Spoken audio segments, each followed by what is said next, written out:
How we do today? I thought I'd do a little different review for you. Sorry about the tardiness of this review, but I have been a little busy and got a little sidetracked this weekend. But thought I'd do another one anyway. So this time I'm doing one on a not on a personal gadget, one that you keep with you on your person at all times, but not a cell phone. It is a watch. To be honest, it's more of a wrist top computer, and that it does more than just tell you the time. It is the Suunto Vector Watch, and this watch actually gives you time, altitude, barometric pressure, as well as having a magnetic compass. With that, I'm going to kind of go through everything with you here and show you what it can do. Probably a lot easier if I take it off my wrist too, but quite the little gadget, and yeah, let's get started. I'll show you what it's all about. So here we go. This is the original box came in, obviously, and here's the watch, which I've obviously been wearing. I've had the watch since Christmas, and so obviously about 3 months. So, so far I love it, and I'm so glad that I've got it for me. Here's the box came in. So I thought I'd go through the little packaging details real quick with you, since I don't have an official unboxing. But obviously that's where she goes. But here's the materials she comes with. Little customer support card. You basically write the serial number of your product on here, then you can keep this in your wallet if you ever had a problem or whatever. So they give you a quick reference guide that you could keep with you. Folds in half, fits in your wallet, so you can actually understand how everything goes. If you look on here, you can actually see how every sub function that's in each of the 4 main functions. Like I said before, it tells time, altimeter, barometric pressure, it has a compass in it, and then underneath each, we'll show you each one. Time, you'll have your daily alarms, stopwatch, countdown timer, and then you can also do dual time with your time function. So obviously if you go between time zones or if you do a lot of traveling. Altimeter, you can see the difference measurement between 2 points. It has a 24-hour memory, so you know basically how you've climbed or lost altitude. A logbook. The logbook can store, I think it's up to about 720 points, and based on how you set it up in the actual owner's manual, it says that you can set logbook intervals 20 seconds, 1 minute, 10 minutes, and 60-minute intervals. So it's up to you. You can set that automatically, and then of course stop it or clear it or whatever. And then you have the logbook history that goes along with the logbook to show you what you have. Barometric pressure.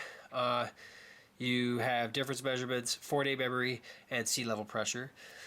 And compass, which will give you have a declination adjustment that's obviously dependent on your area, and you have a compass calibration menu as well.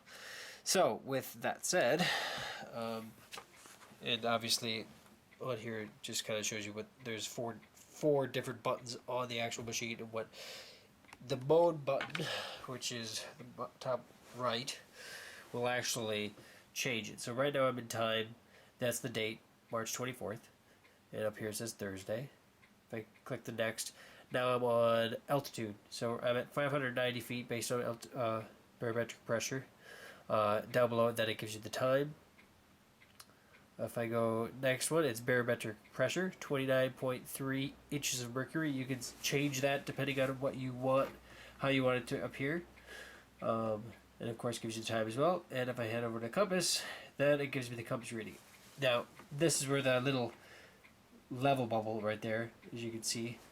Right now, I'll hold it up here. I have to level it out, so you have to get that bubble in the center. And then it'll tell you, right now, there's a little dot up in the top part of the screen right there, that's pointing north. And it's telling me that the watch is pointed at, well, about 12 degrees.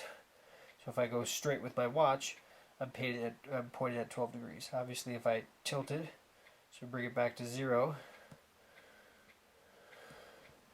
I probably should level it out too.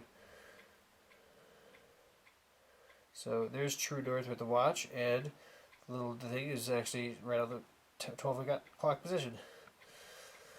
So with when I click,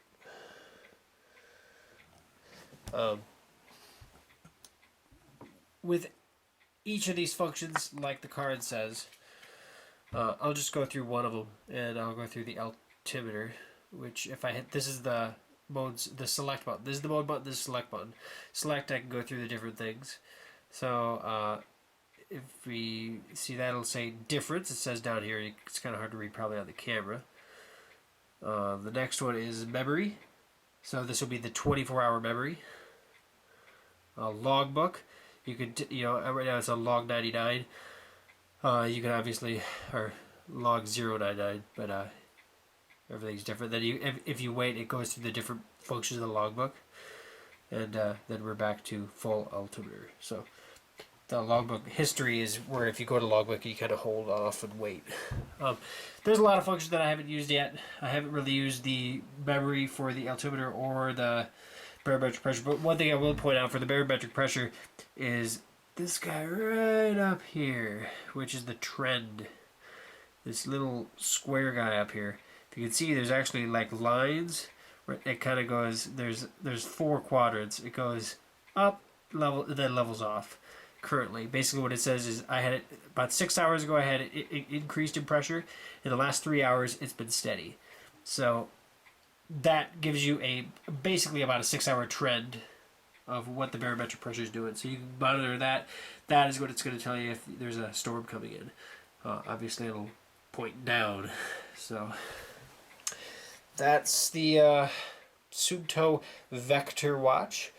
Obviously, I'm not going to go through everything with you, but like any of the other ones, you can actually set your the face to for bearing purposes. There's also a quick bearing button. If I just hit the bottom left-hand corner, I click that, it'll go right into the compass mode and show me my bearing. That way you can make sure you're staying on the same bearing while you're walking. And obviously, you just have to make sure you're pointing at 12 o'clock is where you're actually walking. So, yeah, and then the last button is the start and stop button, or the plus button down here, and this is the one that's going to obviously do any of the timer stuff. So, with that said, that is the Suunto Vector Watch. Obviously, they have a lot of newer watches that are a little fancier. I didn't need anything that fancy, and I liked the feel, weight, and everything about this watch. So, make sure you stop by a local outdoor store. I'm sure they probably have this. Is probably one of the most popular Suunto watches. That's why they still make it. So, quite an excellent watch if you like these kind of things. So there you have it. As you can see, it's quite the little gadget. I absolutely love the watch. My wife gave it to me for Christmas, and I can't say anything but good things for the most part about it. I really can't. It's a little weird to get used to the thickness of it. I have hit it a few times. I have one scratch on it currently. I don't really notice it unless I'm looking at the glare. But other than that, I really do like it. I like having things like this that I actually know are there. It fits my wrist quite a bit better than any other watch I've had in the past. So I can't really say too much bad things about it. So that's the gist of it. And that is the Suunto Vector Watch. Price is about $199. You probably get a sale at different places, or maybe if people are trying to get it. It's a wristwatch that's been out for the better part of a decade almost. It's probably either one of their most popular watches out there. The ones I used to see a lot in ads and stuff that were yellow. So this is the black version, and they have several other colors. But be sure to check it out. It's Suunto, Suunto.